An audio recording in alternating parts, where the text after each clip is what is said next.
Joe Biden is having a problem with gaffes again. The verbal errors have plagued the former vice president's career ever since he was just an idiot. But now that he's also a doddering old man, they're beginning to become a genuine burden to him, though they're a source of never-ending hilarity to the rest of us. Last week, Biden explained to a group of voters that, quote, poor kids are just as bright and just as talented as white kids, unquote. Biden quickly clarified the remark, saying it was just a gaffe that accidentally revealed his underlying disdain for African Americans. He then explained the clarification, saying it was just a gaffe because it accidentally revealed what the first gaffe accidentally revealed when he had meant to disguise what the first gaffe accidentally revealed with the second gaffe, which he had intended not as a gaffe, but as a cover-up. Biden then clarified the explanation of the clarification, saying that it was a gaffe because he hadn't meant to reveal that it was a cover-up, but had instead meant to cover that up. At another rally, Biden said that Democrats, quote, choose truth over facts, unquote. Biden later clarified that gaffe by saying he had meant to say Democrats choose narrative over facts, but had become confused because Democrats think truth and narrative are the same thing. He then said this clarification was a gaffe because he had no idea what he meant to say, which he said was also a gaffe because he hadn't meant to admit that he had no idea, but had meant to say that we should choose truth over black people because black people are all poor. Later, at a rally in Iowa, Biden was approached by a diminutive female student who challenged him on gender politics. Biden replied, "Don't play games with me, kid," and grabbed the girl by the arm. Biden said this was a gaffe because he had meant to punch her repeatedly in the face. Trigger warning, I'm Andrew Klavan, and this is The Andrew Klavan Show. I feel hunky-dunky, life is tickety-boo. Birds are winging, also singing hunky-dunky-doo. Ship-shaped, ipsy-topsy, the world is zippity-zing. It's a wonderful day, hurrah, hooray! It makes me want to sing. Oh, hurrah, hooray! Oh, hooray, hurrah! All right, I killed my own funny line, but at least I got a kick out of it. Now, many of you will have noticed there's a marble bust of Aristotle on the mantle beside me, and you may think I put it there in hopes you would conflate me with a brilliant ancient Greek philosopher, or possibly conflate me with a marble bust, which would still be a big improvement for me, not to mention the bust. But no, I keep Aristotle on the mantle to remind me that with the possible exception of Bill de Blasio, everything on earth has a purpose. A telos, as old Ari used to say, and when you lose sight of the telos of what you do, it's very easy to get lost entirely. Jesus, whom many of you will remember from that time your sins were forgiven and you were saved from an eternity of torment, had something to say about this as well. His words are usually translated as, "Be perfect, as my Father in heaven is perfect." These are instructions which cause many of us to slink out of church trying to pretend we wandered in there by mistake. But in the original Greek, the word translated as perfect is actually derived from telos, and the instructions could be translated as fulfill your purpose or be complete or hit your target, as God does. Likewise, the Greek word which is usually translated as sin is hamartia, which means to miss the target, to not fulfill your telos. It's when you step outside of your purpose that you become mired in what is called sin. Now, we actually know the telos, the purpose of the American government. It's in the Declaration of Independence. The telos of the government is to secure the unalienable rights granted to us by God, among these being life, liberty, and the pursuit of happiness. By deduction, we can then discern that the telos of the press is to report honestly on the government, so we, the people, can decide whether the government is fulfilling its telos and not missing the target and falling into sin by increasing its own powers at the expense of our God-given rights.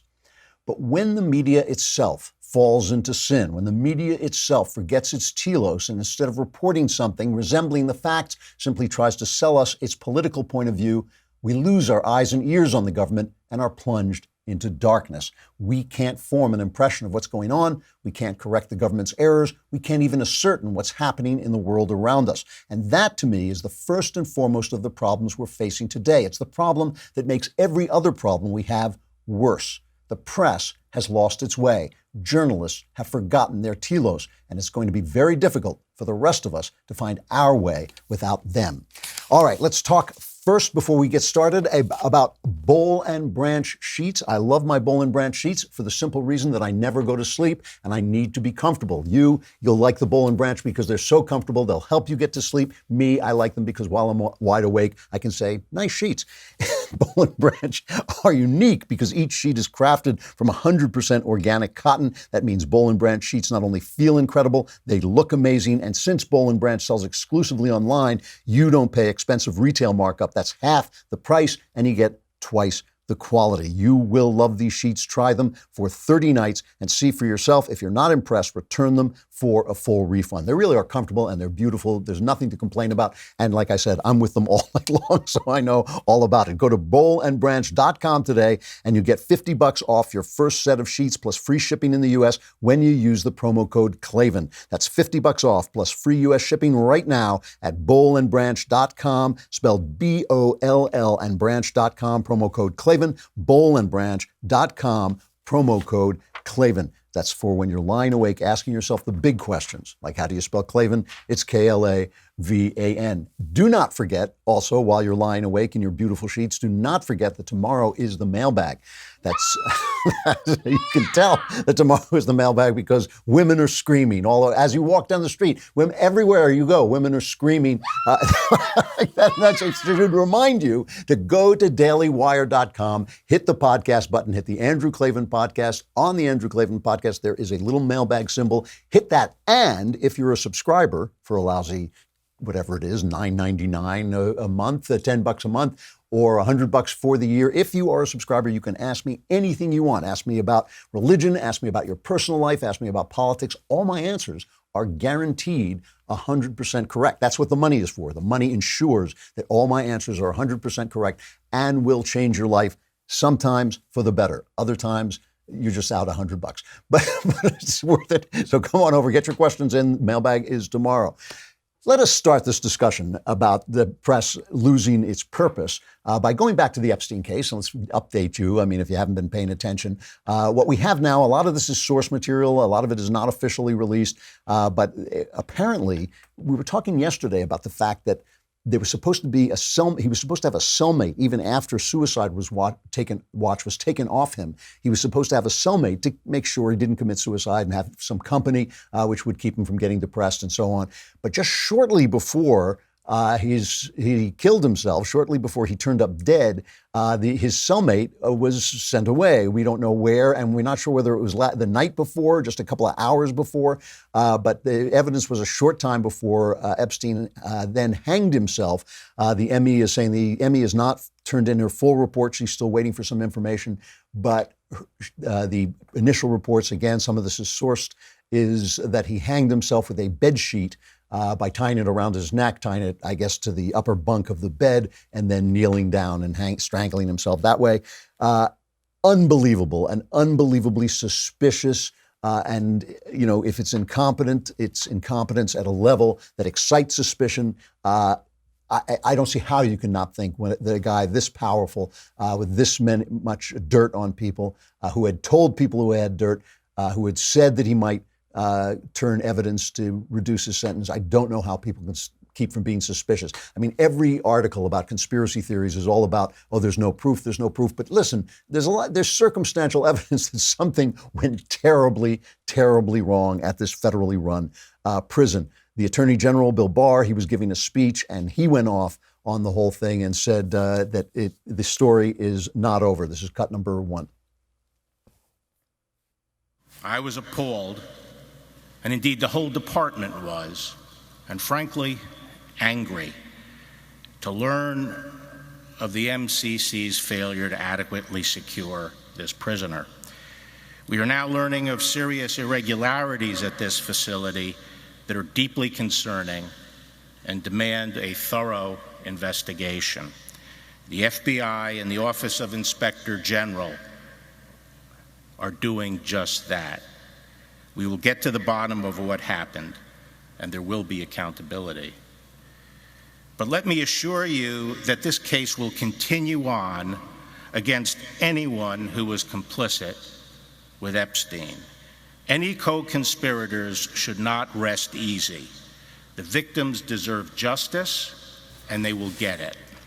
Here's why I think co-conspirators can completely rest easy. Here's why I think Barr is wrong. The FBI, by the way, went and raided this pedophilia island that Epstein had, which is interesting. I find that interesting because I'd like to know if they release what they find there. But also, there's this weird temple-like structure on this place where I guess the human sacrifices went on or something. I have no idea what the structure is, but I would love to know what's inside there, and I'd like to find out if there's any kind of record of what went on.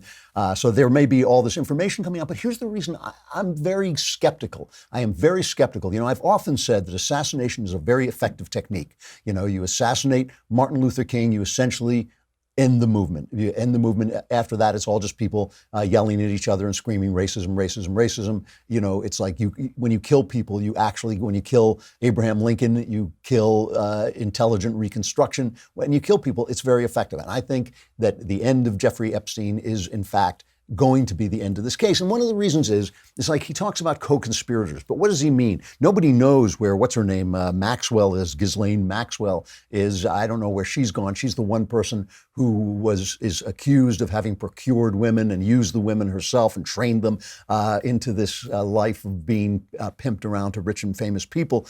But who else? I mean, what are you going to get? Are you going to get some girl who said, he said, she said, where some girl says, yeah, he slept with me and I was underage, and he says, no, I didn't. Are you going to get people? Here's the point I was making earlier about the press.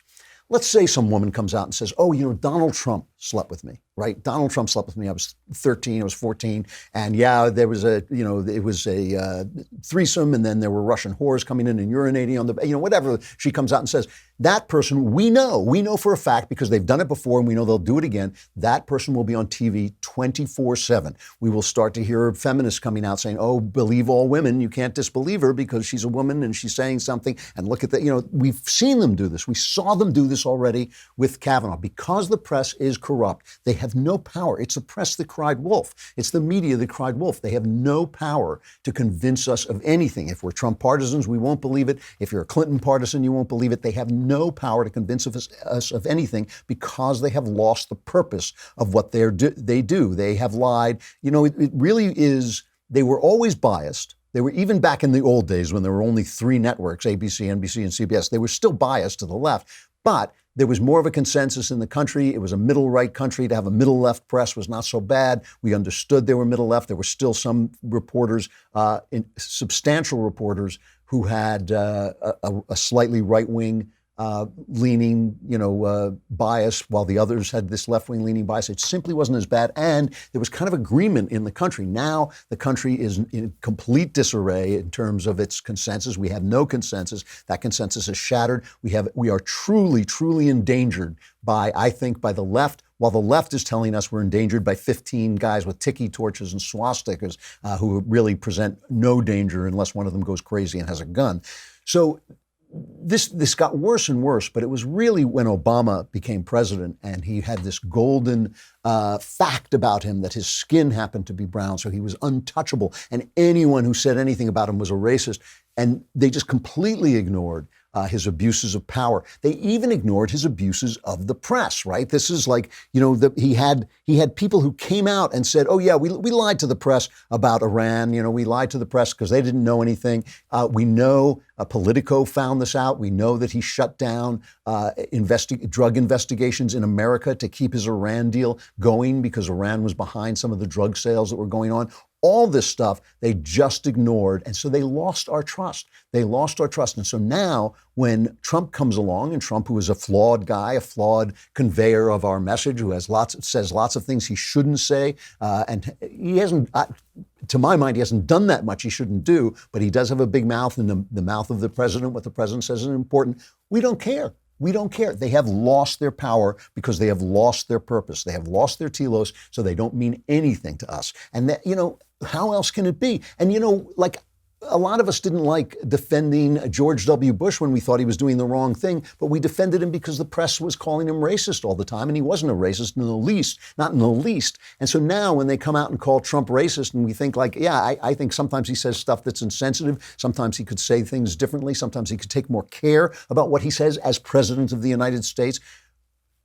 But we don't care. We don't care because we're too busy defending him from a corrupt and dishonest press that has lost all of our faith. They've lost all our faith. They've lost our complete faith, and they deserve to lose our faith. They are liars, and they have been lying to us for so many years now that it's like it's impossible. And we need the press. The press is important. You're left with places like the Daily Wire, which are great. I mean, we do a lot of research. We really pay attention. We really keep informed. But we don't have the money to go out and send people to Hong Kong. We don't have the money to send people out and do full investigations like the New York Times does have. But the New York Times is no longer a trustworthy paper. When I call them a former newspaper, I'm joking, but I ain't joking. They're a former newspaper. They are now just a left-wing, a left-wing kind of sophomoric rag throwing anger and hatred at the President of the United States, after 8 years of throwing love and flowers at a incompetent Barack Obama, and a Barack Obama who abused his power. I don't like to call him corrupt because I don't think he was in it for money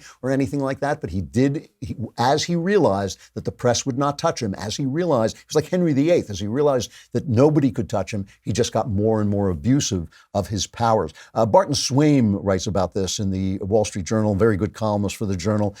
He says when they go after Trump as they did last week after these shootings, when they would call him a white nationalist, white supremacist and white nationalist, let's be clear, that's just the new racist. They got caught out on calling everybody racist. It got cliched, it got tired, so now it's white supremacist. It's the same thing. It's just what they say when you don't agree with them. As I say, there are 20 guys in this country who walk around with tiki torches after they come out of their mother's basements and say, oh, we should be a white nation. Nobody's listening to them. Nobody cares about them. They can't even have a national meeting that attracts more than 100 people. So they're not a threat to us. But this is the new way of saying racist, right? It sounds more impressive than saying racist. They've upped their game in insulting people who disagree, and the press is doing it all the time. So Barton Swaim writes, the idea of describing Mr. Trump with any word ending in "ist" has always struck me as risible. The suffix connotes the conscious holding of a principle or doctrine, whether good or evil, socialist, Dadaist, impressionist, Platonist, meliorist. But Mr. Trump doesn't do principles and doctrines. The only "ist" word that can tenably describe him as nationalist, and that fits loosely and only sometimes. A racist or a white supremacist must at some level consciously hold definably racist or white supremacist belief. Otherwise, the terms are useless. Mr. Trump may have a neurosis that makes it impossible for him to abide by social conventions, but that does not make him a racist. His attention span is too short, his eye too firmly fixed on momentary advantage to adopt a creed more complex than make America great again. I would give Trump a little more credit than that. I believe Trump wants to fix things. I believe he wants to make things work. I believe he mostly thinks in economic terms. He thinks if you have a job, what are you complaining about? If you're making good money, what are you complaining about? He has virtually said that. So I give him a little bit more credit than that. But he does have a short-term way of looking at things and a materialist way of looking at things. He just wants to fix stuff, which is fine by me for now. That's fine by me for now. But the idea that he sits around and says this nation must be white is risible, as he says. It's laughable. So all these people, when they come out and talk about conspiracy theories, when they complain that Donald Trump promotes conspiracy theories, they have a point. But who cares when they've promoted conspiracy theories all these years? Interestingly, I went back to get the montage we sometimes play of all the people saying, oh, the Russian collusion is going to destroy this presidency. Some of them had been taken off YouTube, talk about cause for conspiracy theories. As the press becomes more and more laughable, they become more and more extreme because they're trying to get us to pay attention. The move from racism to white supremacy to white nationalism. Do we have here's just to show you how extreme they get.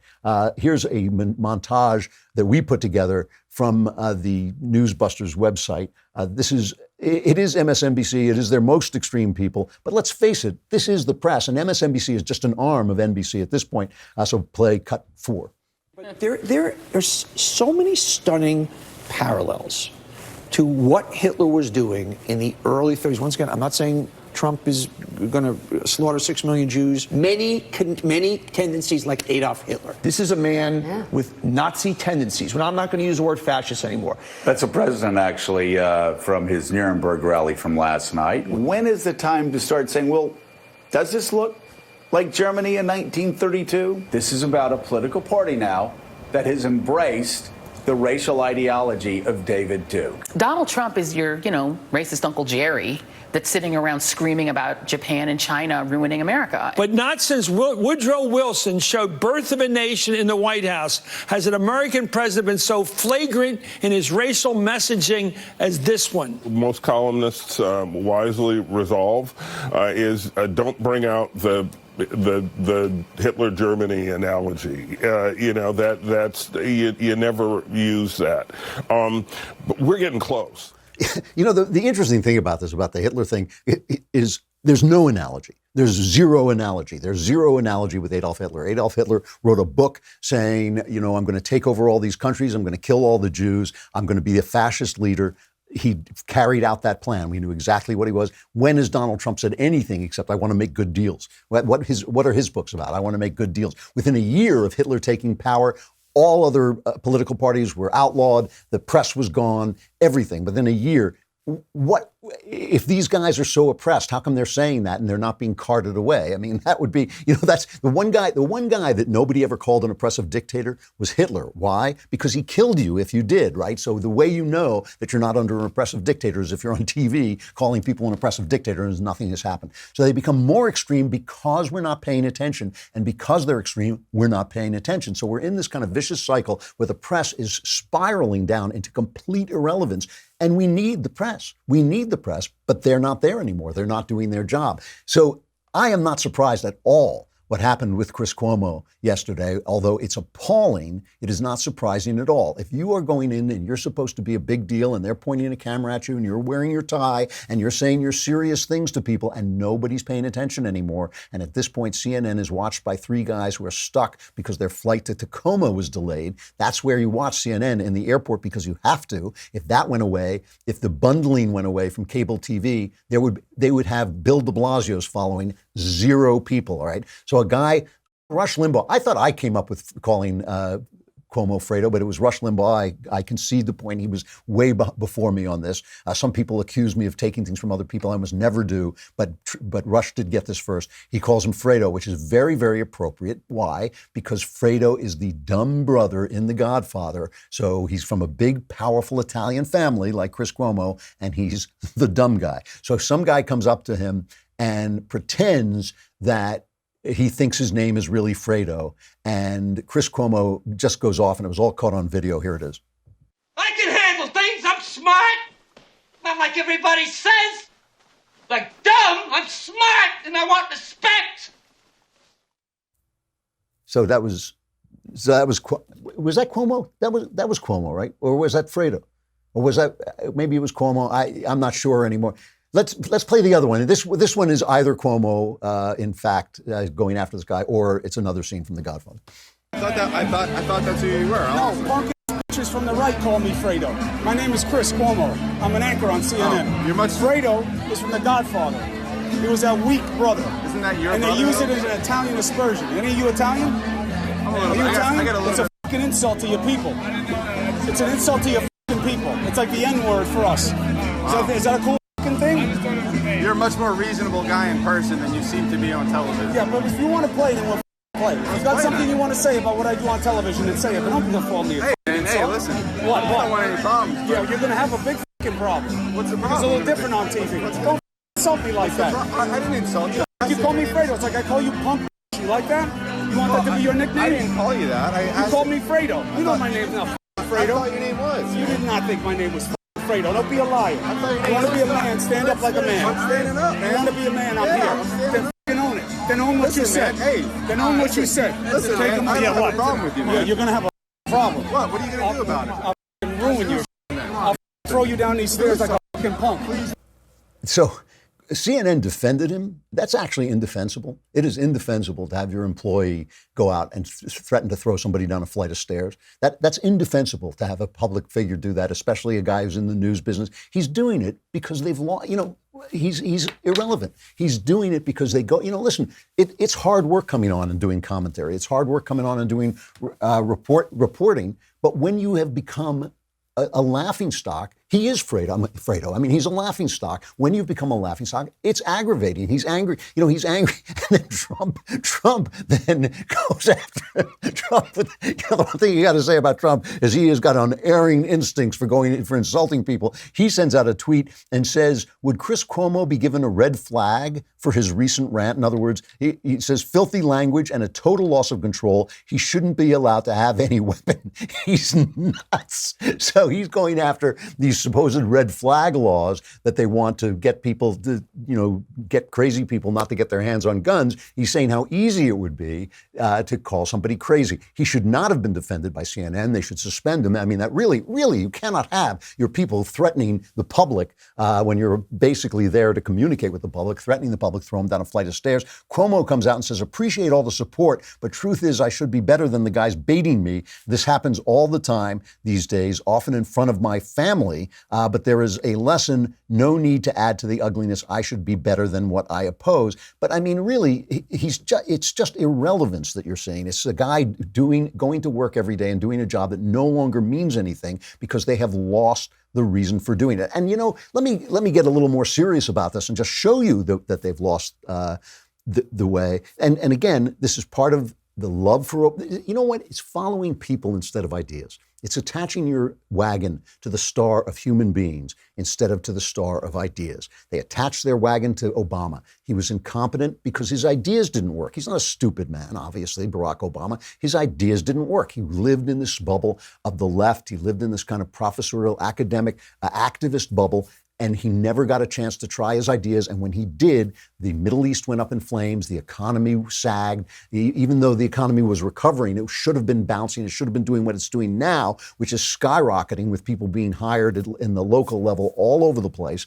It should have been doing that under Obama. It didn't because his policies didn't work. And he was not the sort of guy to say, even Jimmy Carter said, my tolerance for the Soviet Union was mistaken, and he changed his mind when he saw the fact Barack Obama didn't do that. He started forcing things down people's throats. Obamacare was voted in without a single Republican vote, which is not the way you make big changes in the government. I mean, he was a bad president. He was an incompetent president. He was a divisive president, and he was a corrupt president in the way he used the levers of power, and they just didn't report it. They just let it go. They loved him so much, and now they hate this man so much that they're not reporting on what he's actually doing, on the successes he's had. They're not giving a measured view of what he's done. They're not saying, we didn't like this, but this does work. We don't like him cutting regulations, but it does spur the economy and all that. So they did a headline we've talked about on the New York Times after Trump came out and said, we shouldn't be racist. We should deny all racism. We should rebuke racists and all this. And the New York Times ran a headline saying Trump comes out against racism. And their audience, which is now all leftists, because who would read the New York Times except a leftist? Why would anybody read the New York Times except to hear his own opinion confirmed? They scolded the Times until they changed their mind. And so Julian Angwin, who writes for The Markup, she says the thing is, the press has now discovered that objectivity is not sufficient to the day. Objectivity being reporting the facts without your bias getting in the way. No, that's not good enough because we've got to get Trump. And this is the big lie, by the way, the idea that before Trump they were being objective, ridiculous. So just listen to what Julia Angwin says about this in the new theory of how to report the news. Well, I think the thing is journalists have all started to understand that this idea of objectivity that we were all raised to follow is not working. It's leading to false equivalence where you just sort of repeat a lie that was stated. And so everyone's looking for a new guiding light. I personally think we should use science and have a hypothesis, like is what the president said true, and then give the reader some analysis about that. But there are lots of different ways we could try to approach this problem. Hypothesis as in this assertion we believe, and then see if the facts back it up, because that would be an inversion of what's true. Usually journalism is supposed to do, which is to follow the facts and then come to a conclusion based on that. Yeah, I mean, it's sort of two different ways of looking at it, right? You can look at all these facts, and I think a really good example of it is actually the New York Times when they put a list together of every lie that Trump had done, had said for 2 years in 2017, and they showed the facts that back that up. And then after that, I think they felt comfortable, and anyone would feel comfortable saying this is a man who's repeatedly and unabashedly lies all the time, right? And so then that hypothesis is fully proven.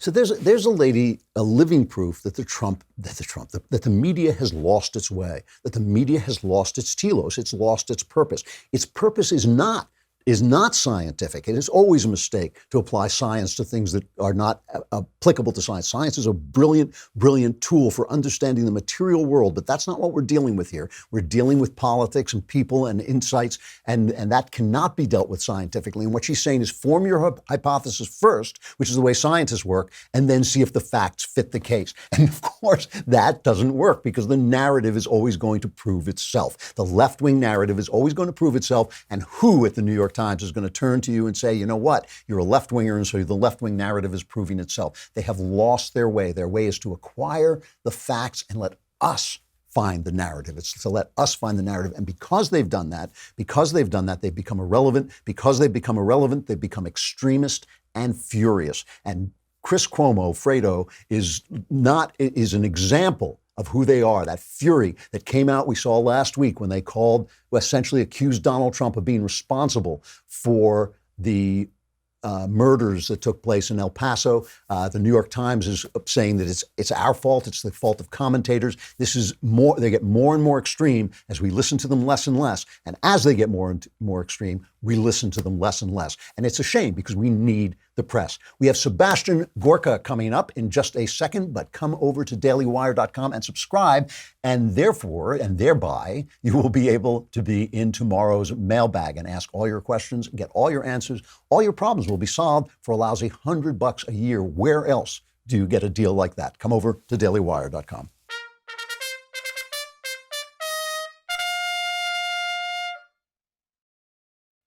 All right. You know Sebastian Gorka. Everybody knows him. He's got his wonderful new show on, America First, on the Salem Radio Network. It airs Monday through Friday, 3 p.m. to 6 p.m. Eastern. He has also got a new book out that I have read, but it doesn't come out until October. It's called The War for America's Soul. Really interesting. We're going to talk about some of that. Sebastian, you there?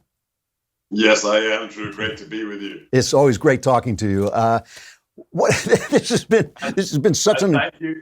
Thank you for working overtime to read my book and give me an endorsement. I'm very grateful. Thank you, Drew. Well, it's a terrific read. I mean, it really is. And it's very concise. And you've become, I mean, I have to say, there are a lot of people who defend Donald Trump, but you have become you always have been one of his most eloquent spokesmen. I've always respected the fact that you are openly a supporter and openly follow him. So we know you're coming from a point of view, which is perfectly fair, but you always make your points as concisely as possible, and I appreciate that. And it's also good to see you always. We got to talk about this for a minute. The extremism coming out of the press. It really is a form of hate speech.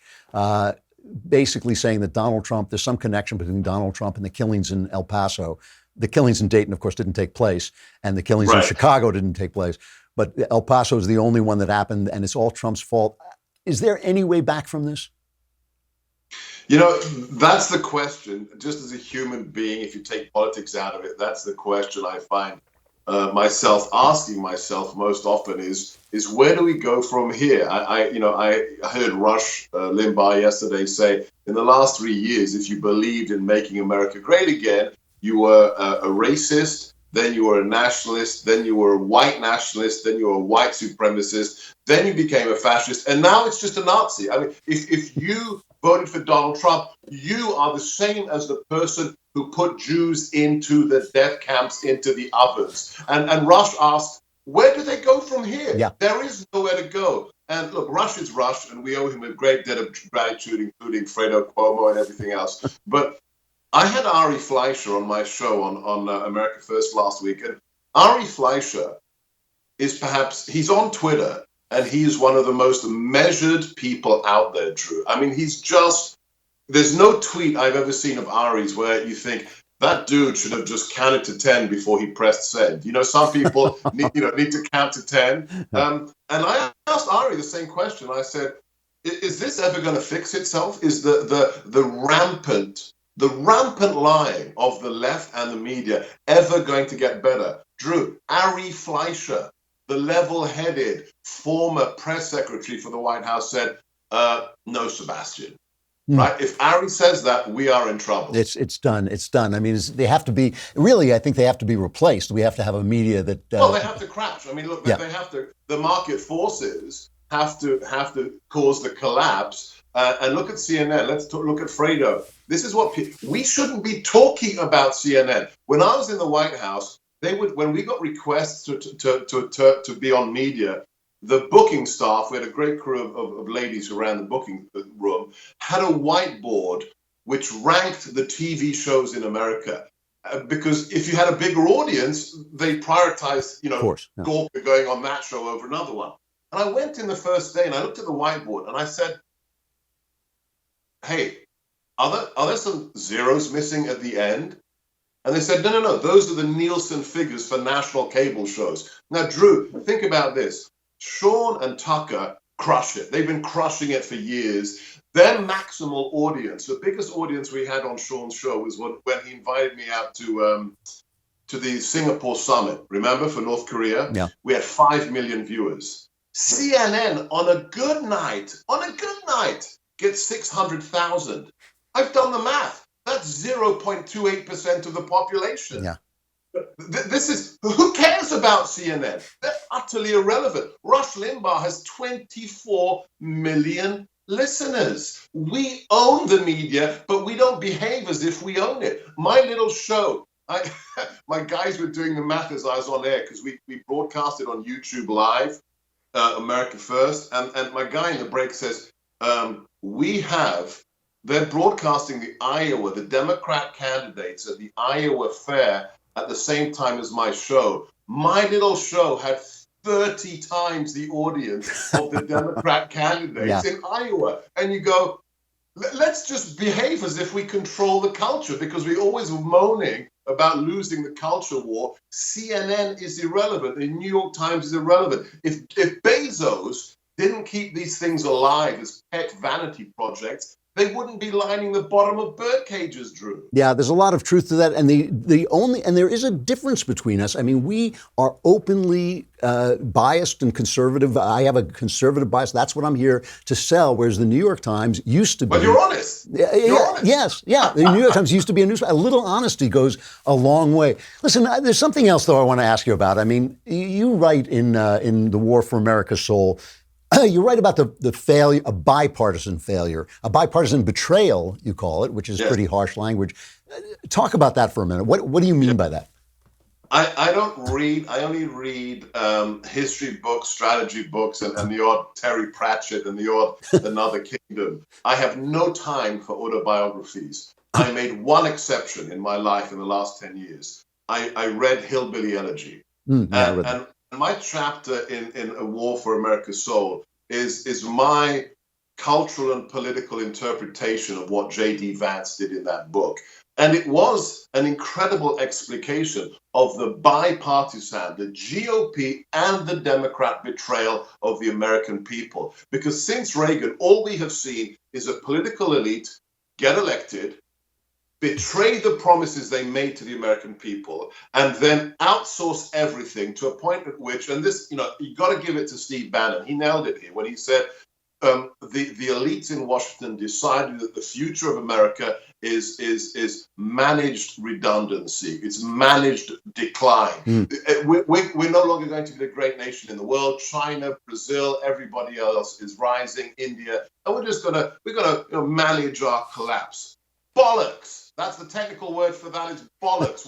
Why do we have to accept any of that? We are still the freest, most powerful, greatest nation on God's earth. And Donald Trump was elected because, the steel worker in Youngstown, Ohio said, why do we have to collapse? Why do we have to surrender? This guy's never surrendered in his life. I like to cut off his jib. So, Donald Trump, I said it when I was in the White House. I've said it since I left the White House. He won despite the GOP, not thanks to the GOP. And the question is the silent majority that elected him, a lot of Democrats, a lot of working class Democrats, is the silent majority that elected him 3 years ago going to be even larger next year? And I have to think, I don't do predictions, but Drew, how can it not be bigger?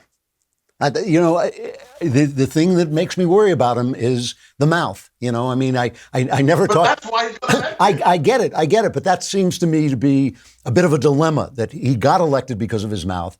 But it may be the mouth that keeps him from expanding the base in the way that he needs to, because the Democrats are going to turn out in force, right? The Democrat base is going to turn out in force. So do you ever worry about this? I mean, when he retweets, I was making jokes about Bill Clinton killing Jeffrey Epstein. It is hilarious. I mean, that that so many people around Clinton die, but he is president of the United States. He's not just a guy anymore, and he gives them food. He gives them ammunition is the word I'm looking for. He gives them ammunition to attack him when he retweets something like that. Are you not worried about that at all? I mean, just in terms of tactics and politics. I've told you before, it's not what I'm used to. When I came to the White House, having been raised in the UK, going to private schools, debate club, it took me some getting used to the style of the kid from Queens. But at the end of the day, Kurt Schlichter is right. Read Kurt Schlichter's recent piece. Donald Trump says what all of us believe and wish we could say, okay? That's who he is. Yeah. And when you say he's no longer a guy, he's the president, Drew, let me push back on that. The founding fathers wanted it to be guys that were running the country. They didn't want a class of professional politicians that came in broke and walk away multi-millionaires like that Elijah Cummings, who was destitute, and now his wife gets $6.2 million from the same companies that Elijah Cummings is control of in his committee. Look, the point is this. I'm not worried because Donald Trump is a phenomena. He's a consequence. He's not a predicate, and he's not a catalyst. The elites are bankrupt globally. They are not just financially, they are morally bankrupt. And the people of the world want leaders who say it as it is. If I have one more person who says they're a Republican say, I'd like the president, but really, could he stop tweeting? I mean, seriously? There's a reason he's got 63 million Twitter followers, okay? And it's not because the bad guys are following him. It's because people are yearning for citizen statesmen, and that's who he is. He didn't need this job. He didn't need to have his Jewish family lambasted. He didn't need to be called an anti-Semite when his daughter is an Orthodox Jew. He's a guy who wants to fix problems, and that's why the elite on both sides utterly detest him, Drew. He ought to give you a medal, pal. You're one of his best defenders. Sebastian, it's great to see you. Your book, The War for America's Soul, comes out in October. We'll talk before that, I'm sure. Yeah, I'm definitely, and looking forward to sharing a cigar or two with you as well. All right, it's good to see you. Wow. All right. A final reflection. I have just got to look at this New York Times piece. I've mentioned it a couple of times in a glancing way, but this piece is truly, truly appalling. It says there's a striking degree of overlap between the words of right-wing media personalities and the language used by the Texas man who confessed to killing 22 people at a Walmart in El Paso this month. In a 2,300-word screed posted on the website 8chan, the killer wrote that he was, quote, simply defending my country from cultural and ethnic replacement brought on by an invasion. It remains unclear what or who ultimately shaped the views of the white 21-year-old gunman, so they don't know where that came from, or whether he was aware of the media commentary, but his post contains numerous references to invasion and cultural replacement, ideas that until recently were relegated to the fringes of the nationalist right. An extensive New York Times review of popular right-wing media platforms found hundreds of examples of language, ideas, and ideologies that overlap with the mass killer's written statement, a shared vocabulary of intolerance that stokes fears centered on immigrants of color. The programs on television and radio reach an audience of millions. So this is a completely empty piece of garbage. This is it's like a little house of ash. It's like, it looks like it's really there, but if you blow on it, it all goes away. They have no idea what inspired this guy, so they have no right to talk about what inspired him. They found uses of words. I doubt a lot of of mainstream right-wing commentators are talking about replacement. I doubt a lot of right-wing commentators in the mainstream are talking about that. Certainly nobody I listen to, nobody I've heard is talking about replacement nonsense. Invasion is a perfectly fine metaphor for a group of thousands of people heading to your border and coming over the line. It's not an invasion in the sense of being a military invasion, but you can see these people are invading and they are illegal. They are not coming here legally. They're not immigrants. They're people breaking the law. Immigrants come in legally. That's how you know they're immigrants. So all of this is empty, but it is an attempt not just to condemn and demonize people like me, people like Ben, people like Knowles, all these right-wing talkers, people like Sebastian. It is not just an attempt to demonize. It is an attempt to silence people who don't have the platforms we have. Because we can fight back. We can tell the New York Times to get stuffed. But you walking down the street, going to work, going to church, going to dinner and saying, oh, I think it's an invasion, are now condemned. So you start to think about what words you use. You start to be afraid of saying the things that you want to say and expressing your opinions. That's the purpose of the New York Times. Look, I don't care what they say about me. I could give two hairs of a rat's kebab what the New York Times says about me. I have no respect for them whatsoever, none. So it doesn't matter to me what they say. It doesn't matter to me when Media Matters comes after me because I have no respect for their ideas. But if you are going to work and your boss is a left-winger, or if you're working in Silicon Valley and you're surrounded by left-wingers, if you're in a university and you have different ideas, you are now put on notice by the New York Times that your language, your words, your thoughts are responsible for murder.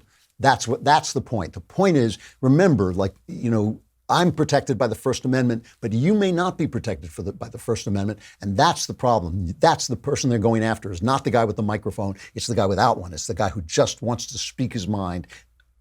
In other words, it's Americans. All right, I got to stop there. Mailbag tomorrow. Get your questions in. I'll answer as many as I can, but the answers will be so beautiful that you'll just sit there and you'll just want to admire them because you're obviously not going to do what I say. I'm Andrew Klavan. This is The Andrew Klavan Show. I can handle things. I'm smart.